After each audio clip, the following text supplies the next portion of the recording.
நிறைய பேருக்கு அனுபவம் இருக்கும். கோவிலுக்கு அம்பாளை பார்க்கும் பொழுது அப்படியே பார்த்துட்டு உட்காந்துட்டே இருக்கணும்னு தோணும். அங்கிருந்து எழுந்திருக்க மனசே வராது.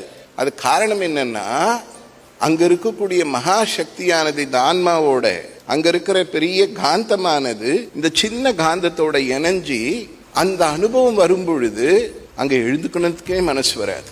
ஒரு கோவிலுக்கு போகும் பொழுது தானாவே யதார்த்தமாவே எந்த ஒரு முயற்சியும் இல்லாமல் இந்த ஆன்மா அங்க இருக்கக்கூடிய இறை என்ற சக்தியோட, அம்பாள் என்ற சக்தியோட போய் ஐக்கியமாயிடும். ஐக்கியமாகி அங்க அம்பாளினுடைய குணங்கள் எல்லாத்தையும் நமக்கு கொண்டு வரும். அப்படி வரும்பொழுது தான் நிறைய பேருக்கு இந்த அனுபவங்கள் இருக்கும். கோவிலுக்கு போயிட்டு வந்தேன், மனசுக்கு அமைதியா இருந்தது, குழப்பமா இருந்தது, இப்ப சரியா போச்சு, ஆரோக்கியம் கிடைச்சிருச்சு, எனக்கு பெரிய பிரச்சனை இருந்தது, அங்க போய் வந்தேன், என் வியாதி தீர்ந்துடுச்சு. இதெல்லாம் என்னன்னா, அங்க இருக்கக்கூடிய சக்தி நமக்குள்ள இறங்குறதாலே நடக்கக்கூடிய விஷயங்கள்.